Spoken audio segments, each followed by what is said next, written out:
ఖమ్మం జిల్లా కల్లూరు మండల కేంద్రంలోని గిరిజన హాస్టల్లో 10 మంది విద్యార్థులు అల్పాహారం తిని అస్వస్థతకు గురయ్యారు. ఈ ఘటనపై ఎమ్మెల్యే మట్టా రాగమయ్య ఆగ్రహం వ్యక్తం చేశారు. కల్లూరులోని ప్రభుత్వ ఆసుపత్రిలో చికిత్స పొందుతున్న విద్యార్థులను ఆమె పరామర్శించారు. ఘటన జరిగిన విషయాన్ని విద్యార్థులను అడిగి ఆరా తీశారు. మెరుగైన వైద్యం అందించాలని డాక్టర్లకు సూచించారు. అల్పాహారం విషయంలో నిర్లక్ష్యం వ్యవహరించిన హాస్టల్ సిబ్బందిపై చర్యలు తీసుకోవాలని అధికారులకు ఎమ్మెల్యే మట్టా రాగమయ్య ఆదేశించారు.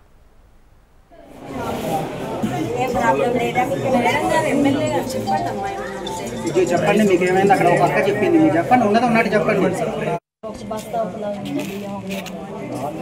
పొద్దున ఉన్నప్పుడు కిచిడి మంచిగా ఉంది మరి చాలా బాగా పాత బియ్యం చల్లారిపోయిన తర్వాత అవన్నీ చెప్పి మాట్లాడి తినని పిల్లలు బాగున్నారు, తిన్న పిల్లలందరూ వార్తలు చేసుకుంటున్నారు.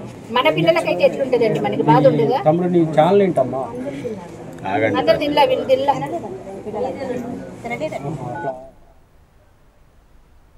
ఈరోజు దురదృష్టకరమైన సంఘటన ఏంటంటే పిల్లలు కొంచెం ఈ ఆహారం తిని అరగక అస్వస్థతకు గురయ్యి వల్ల సుమారుగా 30 నుంచి 40 మంది పిల్లలు హాస్పిటల్లో అడ్మిట్ అయ్యి ట్రీట్మెంట్ తీసుకుంటున్నారు. అందుకని మేము చెకింగ్ చేయడానికి వచ్చాము. ఇక్కడ పిల్లలందరినీ విచారించి పరిస్థితులన్నీ చూసిన తర్వాత ఇది పూర్తిగా వార్డెన్ గారి నిర్లక్ష్యం అని తేలిందండి. తర్వాత వంట వాళ్ళని కూడా హెచ్చరించడం జరిగింది.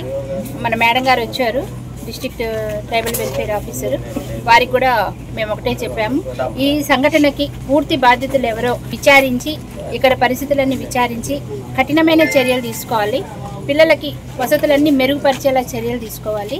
మరి కరెక్ట్గా మన రేవంత్ రెడ్డి సర్కారు పిల్లలకి ఎంతో బాగుండాలి, ఆహారం బాగుండాలి, వాళ్ళ హెల్త్ బాగుండాలని సన్నబియ్యం సప్లై చేస్తూ మంచి మెనూ ఇచ్చి డైట్ ఛార్జెస్ 40% పెంచారు. దానికి అనుగుణంగా ఇక్కడ మెనూ కూడా సరిగా లేదు. పిల్లలకి పెరుగు బదులు మజ్జిగ ఇస్తూ ఉన్నారు. అలాగే రసం కూడా చూసాము, క్వాలిటీ అసలు బాగాలేదు. ఇవన్నీ కూడా మార్చుకొని మరి గవర్నమెంట్ ఏ విధంగా అయితే ఇస్తున్నారో అంత మంచి ఆహారం ఇవ్వాలి పిల్లలకు అనేసి నేను మేడం గారికి చెప్పడం జరిగింది. ఈ సంఘటనకి ఎవరైతే బాధ్యతలు వహిస్తారో వాళ్ళ మీద అయితే కఠిన చర్యలు ఉంటాయి. ఖమ్మం జిల్లా కల్లూరు మండల కేంద్రంలోని గిరిజన హాస్టల్లో 10 మంది విద్యార్థులు అల్పాహారం తిని అస్వస్థతకు గురయ్యారు. ఈ ఘటనపై ఎమ్మెల్యే మట్టా రాగమయ్య ఆగ్రహం వ్యక్తం చేశారు. దీనికి సంబంధించి మరింత సమాచారం మా ప్రతినిధి రవికిరణ్ అందిస్తారు. రవికిరణ్, ఆ విద్యార్థుల పరిస్థితి ఎలా ఉంది? ఖమ్మం జిల్లా కల్లూరు మండలంలో ఉన్నటువంటి గిరిజన హాస్టల్లో 10 మంది విద్యార్థులు ఈ రోజు ఉదయం అల్పాహారం తిని అస్వస్థతకు గురయ్యారు. ఈ ఘటనపై ఎమ్మెల్యే మట్టా రాగమయ్య ఆగ్రహం వ్యక్తం చేశారు. కల్లూరులో ఉన్నటువంటి ప్రభుత్వ ఆసుపత్రిలో చికిత్స పొందుతున్న విద్యార్థులను పరామర్శించి అనంతరం అసలు ఎలా జరిగింది, అల్పాహారం ఎలా ఉంది, దానికి అనారోగ్యానికి గల కారణాలపై పూర్తి స్థాయిలో ఆరా తీశారు. విద్యార్థులతో కూడా అసలుకి ఎటువంటి ఫుడ్ పెడుతున్నారు, ఎట్లాంటి నియమ నిబంధనలు ఉంటున్నాయి, ఎట్లాంటి సెక్యూరిటీ ఉంటున్నాయి కూడా పూర్తి స్థాయిలో విద్యార్థులను అడిగి తెలుస్తున్నారు. తదుపరి సంబంధిత అధికారులతో కావచ్చు, అలాగే వార్డెన్ మీద కావచ్చు చర్యలు తీసుకోవాలని ఉన్నతాధికారులకు కూడా తెలియజేశారు.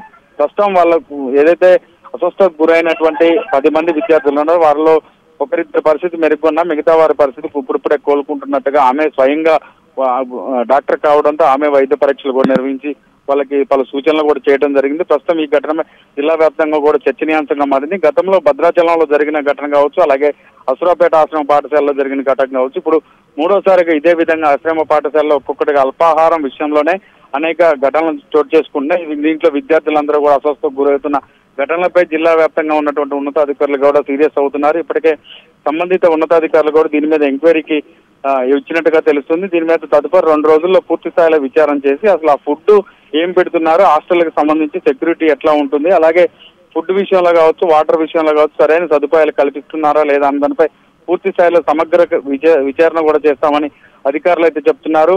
హెచ్ఎంటీవీలో బ్రేకింగ్ కథనంతో ఒక్కసారిగా ఎమ్మెల్యే రాగమే హుటాహుటిన ఖమ్మం జిల్లాలో ఉన్నటువంటి కల్లూరు మండలంలో ఉన్న ప్రాంతానికి, హాస్టల్ ఉన్నటువంటి ప్రాంతానికి వెళ్లి వెంటనే సత్తుపల్లి నియోజకవర్గ ఎమ్మెల్యేగా తన బాధ్యత ఉన్నటువంటి విద్యార్థులను చూసుకునే బాధ్యత తనదే అంటూ కూడా తాను విద్యార్థులు కూడా తెలియజేశారు. వెంటనే తగు చర్యలు తీసుకుంటామని చెప్పారు. అలాగే హాస్టల్స్ లో ఎటువంటి ఇబ్బంది తలెత్తినా తనకు వెంటనే తెలియజేయాలని చెప్పేసి కూడా ఆమె తెలియజేయడం జరిగింది. స్థానిక నాయకులు కావచ్చు, అలాగే అధికారులు కావచ్చు ఆమె వెంట వెళ్లి పూర్తి స్థాయిలో పరిశోధించారు. దానికి సంబంధించి హాస్టల్లో కూడా అనేక ఇబ్బందులు ఎదుర్కొంటున్నామని విద్యార్థులు కూడా తమ గోడును వెళ్ళబుచ్చుకున్నారు. దీని మీద పూర్తి స్థాయిలో విచారణ చేపిస్తాను, మీకు న్యాయం నేను చేస్తాను, సరైన వసతులు కల్పించే వరకు కూడా విశ్రమించినాను ఎమ్మెల్యే రాగమయ్య అయితే తెలిపిన పరిస్థితి అయితే ఉంది. Right, thank you Ravikiran.